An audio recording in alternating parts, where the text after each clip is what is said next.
Welcome to Don't Be Caged by Your Age, Karen Williams. I'm so happy you're here to share how you are shattering age-related expectations. How you doing? Well, thank you. Thanks so much for having me, Andy. It's so exciting. It is exciting. And listeners, I got to tell you a little something about Karen. Are you ready? She is a multi-talented commercial print model and actress represented by funny face talent in Manhattan. But she's not stopping there. Oh no, Karen is now stepping into the world of comedy. Over the past year, she's been honing her craft with comedy legend Lisa Lampanelli and recently took the stage at the iconic Gotham Comedy Club after training with the American Comedy Institute. Oh my gosh, I can't wait for you to hear her journey of creativity, reinvention, and fearlessly embracing new challenges. Thank you. Karen, oh, it's so great to have you here. And would you please take a moment to share with folks where you're hailing from and how many years the world has enjoyed the gift of your presence? Certainly. I'm 62 years old and I'm originally from Mamaroneck, New York, the suburb of Manhattan, or New York City. Way, and do you is that where you reside now? You're in the New York area, the greater New York City area? I am. Yes, I live with my husband in a town called Fairfield, Connecticut, which is just the county right up the coast here in Long Oh, Island Sound from Westchester County. before we get started, can you share just a brief little story from your career and life? Something a little surprising, maybe a little wild, to give us a flavor of where you've been and who you are? Certainly. Well, as of late, the latest fun thing, and I guess it's kind of wild, that happened to me, as you shared, I have been studying comedy with Lisa and also some improv with like Stacey Gallo and Phil Cassasi for which I also love improv. But I was at our club where we keep our boat, which is usually just like sort of chill experience. But this particular night, they organized a comedy night. And I was like, "Oh, I want to go." Because I've been studying and I just thought, well, that's going to be fun. So we went and I noticed this one gal, Elise DeLucci. She's a comedian and I admire her. And I happened to have the chance to say hi to her. And then I started to share with her that I'm studying with Lisa. And she said, ooh, wait, I want you to tell Chris, my friend Chris, too. So I said, okay. So told the two of them that what I'm up to. And then towards the end, Chris just kind of drops this little pearl of towards me and was like, "Oh, I own Gotham Comedy Club in the city." And in my head, I was like, "Wow, that's kinda neat." I love that's a serendipitous moment. I love that. I felt that way. That's exactly how I felt. So I just sort of went home because I was curious to see if they have open mic, but they had some new talent programs.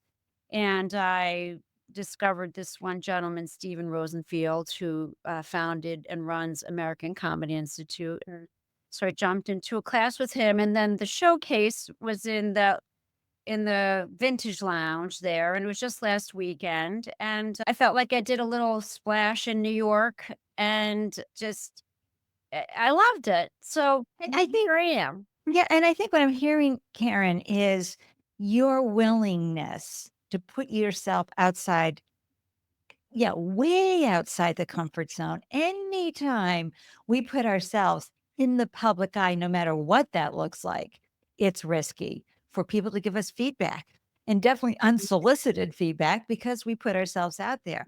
But to do comedy, to even think about the thought of making someone laugh, I mean, bringing joy and laughter to their lives or a chuckle or a guffaw, whatever that is, to me, that is not just no, but oh, hell no. So I think your story there and your background shows that you're a woman who listens to what she's called to do and try next. And you maybe you had some fear around doing this, but you were willing to feel your fear. But what I love best is have been willing to train yourself. You've been getting coaching. You've been studying this craft. And I think a lot of times folks, as they age into the 60s and 70s and beyond, forget that this is a great time to learn something new, that they can take on a new idea, a new thought, a new way of being, a new pathway. What are your thoughts about that? Because we've all been indoctrinated in different ways, Karen, Mhm. on what ageism and aging looks like. And as you're looking back, you're 62, so you're looking back at the last 2 decades. How does that inform what you're doing today? Your thoughts about aging and what society tells you about aging? I love that question because certainly growing up, this picture that I always had of retirement was a gentleman on his easy chair leaned back, literally like reading the New York Times or something. I remember the sitcom Frasier, right? His Oh, dad in his Barca lounge. It's the dog. I'll tell you, I personally, I'm a bit of a late bloomer. I had my first daughter when I was 38 and my son when I was 42. And my husband and I are the same age. So we are newly Empty found nesters. empty Yeah. nesters. And I've always been, even when I became a stay-home mom, I was always studying. I have this quest for knowledge and wanting to learn that I've just had it all my life. I love to evolve and grow and expand and challenge myself. It's just how I've always been. So to me, I feel like Andy that I'm just getting going. Like I'm like my wheels are ripping right now. And I'm kind of going back to when I was in my 20s when I danced and I sang and I took acting classes and I was an aerobic instructor and doors would open up organically, like, I'd get asked to model, and I would do this, and I would do that, and it was such a vibrant part of my life, and of course, I hold that dear, right? And now I feel like I'm kind of just tapping into and reclaiming some of that inner radiance that I had when I was younger because raising 2 kids, you kind of shelve yourself to an extent. What you're And providing right now is so much inspiration to our listeners who are in their late 40s and 50s who tune in, right? Because they're saying, oh my gosh, look what she's doing at 62. And I want everyone to know it. As women, we it's like we are unshackled, unfettered yeah. right now because our responsibilities, sure, of course, parenting never ends, right? But our kids are off adulting and, making their own choices and decisions, et cetera. And we're there to love them through it. Our partners, husbands, spouses, whatever that looks like for you, all are doing whatever they're doing. It's the first time been able to sit back and reflect on this. And it reminds me of the episode with Denise Drinkwalter, which is what she does. She helps women at that 55 plus age understand what an exciting time this is. And this is what you're doing too by showing us what it's like to step out and learn and expand and grow. Yes, I agree wholeheartedly. I'm finding it such an exciting time, honestly. Yeah. And that's why I came up with the title, everybody. Don't be caged by your age, because a lot of times we start to shrink our expectations instead of understanding, ambition is ageless. And have you felt any limitations? I mean, you seem to be a woman who's just always out there grabbing what life has to offer. And as the saying goes, well-behaved women never make history, right?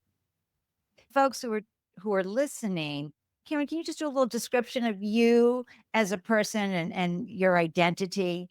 Sure. I mean, I White woman, yes, I'm a Caucasian woman. If I was going to be cast, I'd be cast in between a 55 and 65-year-old woman, silver hair. That's my silver hair, Caucasian woman between 55 and perfect. 65. That's my Right. And sweet here spot. you are putting yourself out in front of the world, getting the training for your art and craft, but being willing at this age and stage to subject yourself to ageist remarks. I just love this something fierce, what you're doing, Karen.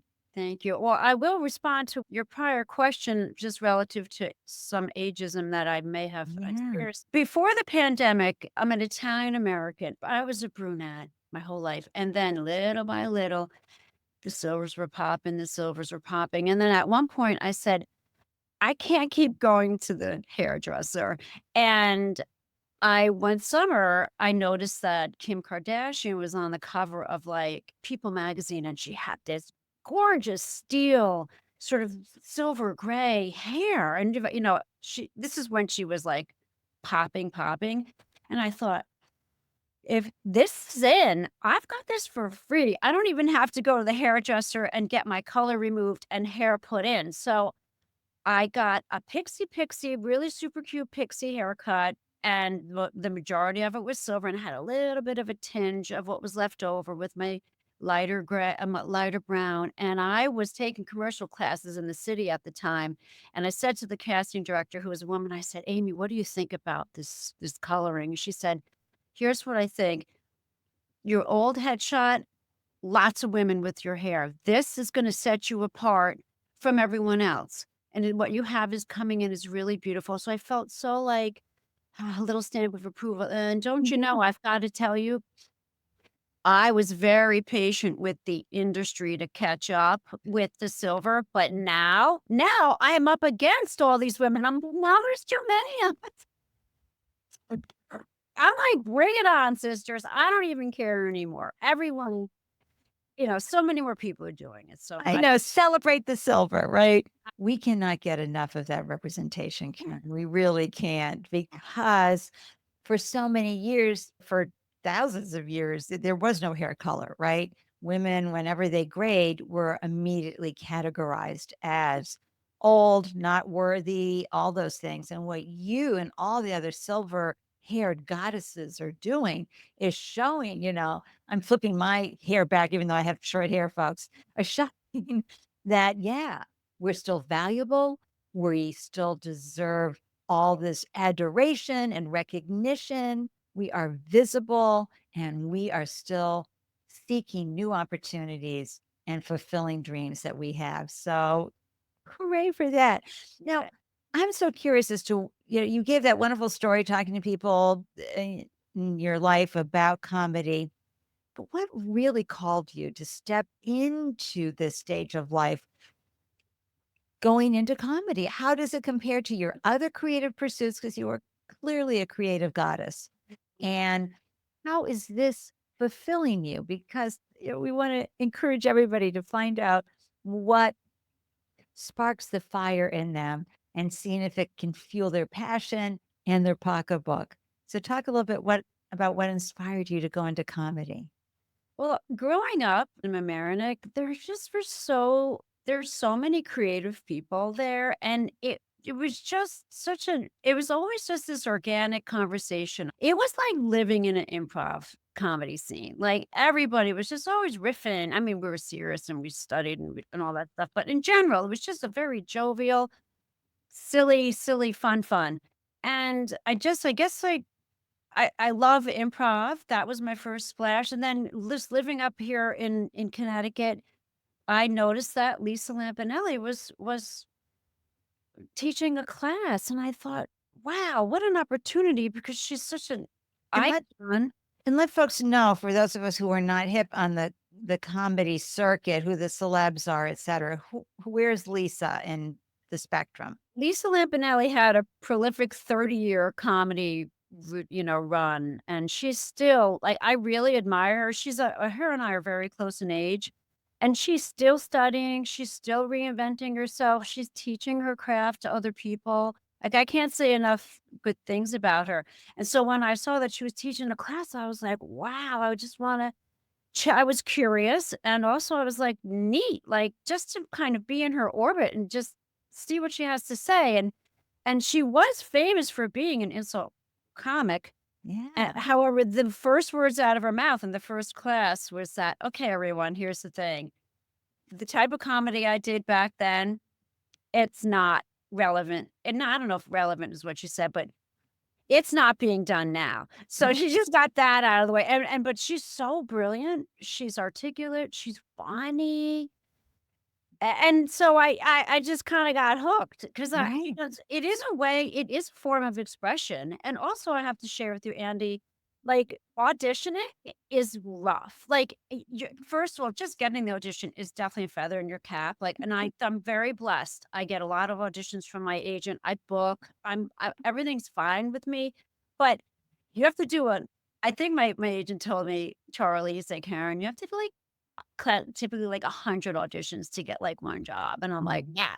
So this is a form of expression and of performing that I can do, instead of, like, Mhm. waiting for a job. I'm like, "I'm creating something."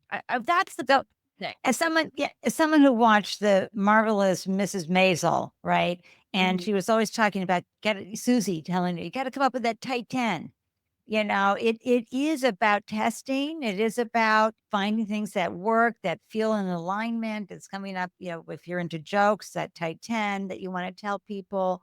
Or in your case, it's, more about what we would see maybe on The Office or other comedy shows, being able to go and bring that comedic flair to, a story, etcetera. Where do you land in all of that? Where do you hope to be? Well, that's a great question. Again, of course, you're full of great questions, no surprise. I love that question because what is interesting about the comedic realm is that you flex your writing muscles, which I love to write. It's a performance, definitely a performance aspect because let's say you even go up for 5 minutes, like you got to nail your routine. So it's definitely performance based. But comedians can be on a writing staff for a show. They can get picked up to be, "Oh, we like you. You represent a little, maybe a mature woman and you have a sense of humor. We think we have a role for you in a sitcom, a movie, what have you, a play." I mean, But I even hope. writing from your lens would be so incredible, and this is what I love about what you're saying, Karen, are all the we don't have to get locked into being, "Oh, I'm only doing open mic." No, look at all the possibilities. Yeah, like I was telling you how much I look up to Lisa. She still studying. She developed her own one woman show. And it doesn't necessarily have to be funny. It could be like your life story, like an hour-long show that you're actually allowed to read because it's so lengthy, or what have you. There's different variations, but there's so many things to do, Andy. Well, and what I'm saying too is that speaking through the lens of someone who's over 60, right? That is so important because people in their 20s, 30s, and 40s will use their ageist beliefs to create the narrative and the dialogue, whereas you bring in the flavor of someone who's already in the quote old category, as they would say, older person, not Mhm. what we would say in the pro-aging movement, everybody, but what folks might be saying. And I think this is again another wonderful landscape, another way to bring pro-aging to the world and to help people embrace their aging and not be afraid of it. And Mhm. also, I'm sure if someone listening right now is getting ignited, wow, I love to write. I never thought that could be picked up for comedy writing, Mhm. from which, my lens in my 60s, 70s, or 80s. This is so fascinating to me. And how do you like working with humor? You and I both know that when you bring humor to anything you say, you're creating a feeling, and people will always remember how you made them feel, right? And nothing sticks better than when you're laughing over information being given to you. What are your thoughts around that? Well, I'm not saying like I'm super intelligent, but I like an intelligent sense of humor. I'm the type of person I would much rather laugh than cry. Yes. Like, it's also probably a coping mechanism to an extent for me.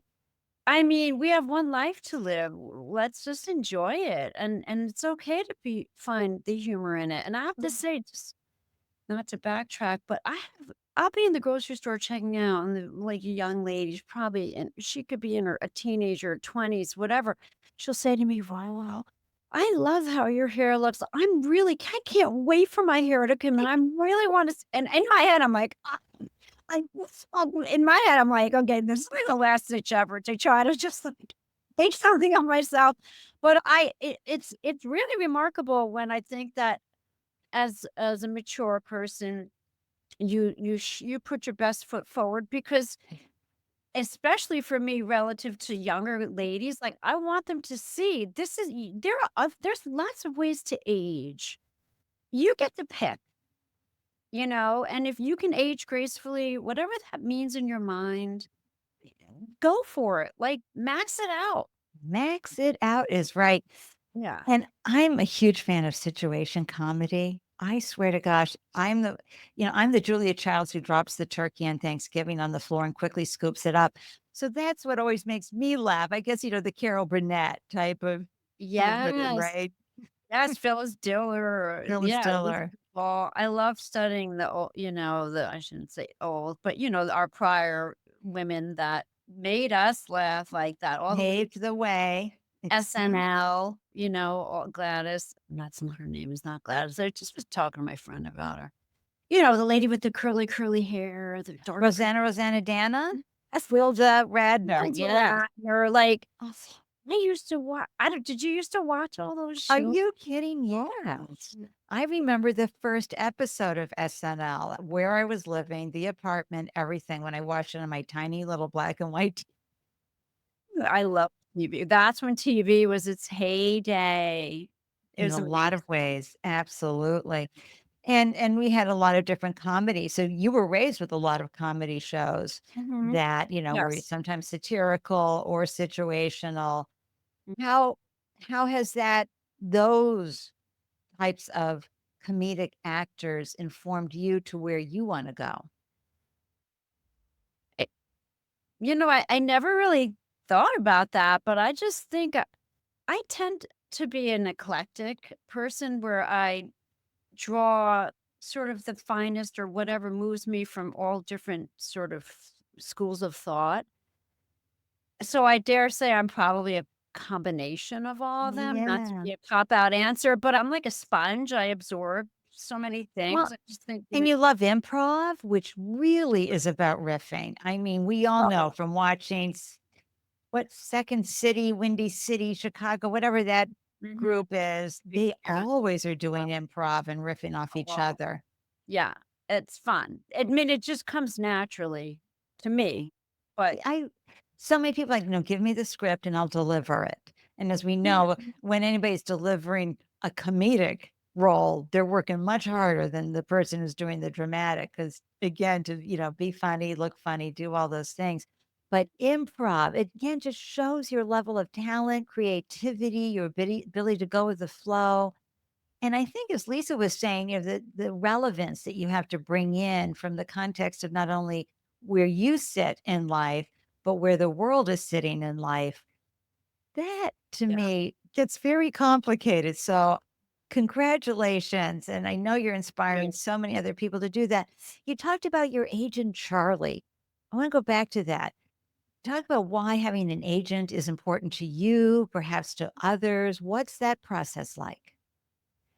I think that having an agent is important because when you get hired for a bigger job, their expertise is to really read through the contract and to make sure you're signing something that is good for you, you know. And they'll explain it, and they're really the go-between the production company and everyone. It's like a symphony, everyone works together. There's the producers, the casting directors, advertising people, the people that they are hiring for their whatever, their product or what have you, or Yeah. their production. So it's like a little, I guess, again, symphony. So having the agent representing you is great, and plus, he's just an amazing guy, brush Was him. was So, it hard to get picked up by an agent? Do you just hire them, or do they have to look at you and go, "Yeah, no," or no, "Yeah, you have to sure." submit, or go to, I don't know, sometimes places where they'll have agents and you get to meet them and this and that, and I've tried over the years, and then it's funny, I don't wanna say Charlie fell into my lap, but one thing happened and one of those it's another, Yep, just I kind love of it. organic thing, and then here I am in the longest standing, boutique commercial print and acting agency in Manhattan. Funny thing, Oh, I mean, it's on I think it's Madison or Park, yeah. you know? Good. I got the clappers out for you, seriously. Congratulations on that. Oh, And thank whenever I think of agents, and I just recently rewatched this movie, listeners, if you have ever seen it, it's called Tootsie. yeah. with Of course. Dustin Hoffman, where he couldn't get a job for the life of him as a man, so he becomes a woman on the soap opera, and it's gosh, it's in the early '80s, and when you watch it, you see it's all about women's rights and the misogyny and how we have no place for misogyny in our life, and how many decades is it later, and we're still having this conversation. But he had an agent that was constantly dodging him, told him he couldn't get work, so I tend to have a little bit of a skewed bias about agents, so I'm thrilled you found somebody, and you're right, an agent really is a champion. I mean, they get a percentage of the bag, but what you get paid, but they also are a champion of you, so and holding your hand and making sure like your coach, "You got this, Karen, don't Yeah. worry," and bringing their wisdom to the table, yes? Yeah, oh, yeah, and he's a great guy. Yeah. Mm. It's important to have a and somebody that's on the ball. Right, right, right, right. So here you are, you're in your 60s, 62, you've got who knows what's going to be going on over the next 20 years. What advice do you have for folks to help them from being caged by their age? You've had this unique experience of acting and print model and now comedy. What thoughts do you have to share with our listeners? I'm a promoter of sitting with oneself and listening, not to be, like, all philosophical, but honestly, listen to your inner voice and see what it says because and I don't know if it's just the women that have the women's intuition, which is gold. I'm certain that men have it too. All individuals, all humans are capable of having an intuition and an inner voice that speaks to them. And if it's something that you're always like, I've always wanted to do X, Y, Z, well, check it out, man. Just like, just do it. Or, I mean, and there's so many, it's a journey. And Right. my biggest thing is keep going. I mean, if it lights your fire to play 18 holes of golf every day, hey, do it. There's all exercises around practicing your life, your golf game. That like Right. my sister's into playing 18 holes of golf. I think that's great. I can play 9 holes, I'll play with her, but everyone's into different things and that That's right. And it's important to give yourself grace to pull on threads. You think you might be interested in something, but it doesn't always fall into your lap. Or when it does fall into your lap, you're like, oh my God, what was I thinking? I really don't like this. It's okay. Now you've learned what you don't want. yeah. Boom, check that off the list. There sometimes is this unwritten rule, like you got to take on something and stick with it. Maybe that's my old Yankee upbringing. I don't know, but I'm a firm believer in just experimenting like you would with cooking, right? Oh, that recipe didn't work out the first time, or I hated the taste of that. It's out. And as you're looking at the horizon, because you've got 20, 30, who knows, maybe 40 years ahead of you, Karen, what are you hoping for yourself in the future? What do you see on the horizon? I mean, of course, having health and happiness and peace within myself and clearly in the world. I think for me, just at this stage of life, to be able to tap into the creative person that I was, I don't want to say brought up to be, but I was sort of brought up with a lot of gifts with the dance and voice and uh, acting, just humor. Just I had art. Like I was brought up to be such a creative, and at some points in my life, then it was like, well, you ought to be practical, and Right. then I kind of shelved all that, and now I'm like, I think for me, just being able to almost be like a Renaissance woman, like, just sort of just I love all the arts. I mean, if I'm not taking a dance class, I'm gonna be reading a book, or I'm gonna go to an art museum, or I'm gonna it's just that freedom of Yeah. expression for me that to light my fire and enjoy my family and be healthy and enjoy my friends. That's I love that, something fierce. I really do. And it's something we all need to take in, which is that sitting with ourselves and wondering, what do I want? Especially as women, where we've been so busy taking care of others. for so many decades. It's now time to take care of ourselves and what makes our hearts sing. Oh, thank you so much for joining us. Where can folks follow you? Because I know listeners are going to want to stay glued to your journey and see how you're figuring these things out and what happens next, especially in the comedy realm. What's the best place to follow you? I'd say Instagram. My name is just underscore Karen, Karen underscore SW. I'm also on Facebook, but my maiden name is really hard. It's Karen Sinopoli William. Well, So and that would be too much. I'm gonna encourage you to also get a YouTube channel because a lot of people aren't on these social platforms, but they do hop on YouTube because a lot of what you're doing is so important. And YouTube is the big search engine of creativity. And it's where creators are honored and revered and celebrated. So I'm just going to put that out to you, Karen. Anybody Thanks. who's doing anything creative, please make sure you're sharing it also on YouTube. And at some point, maybe you have a little one pager website so people can also track your journey that way.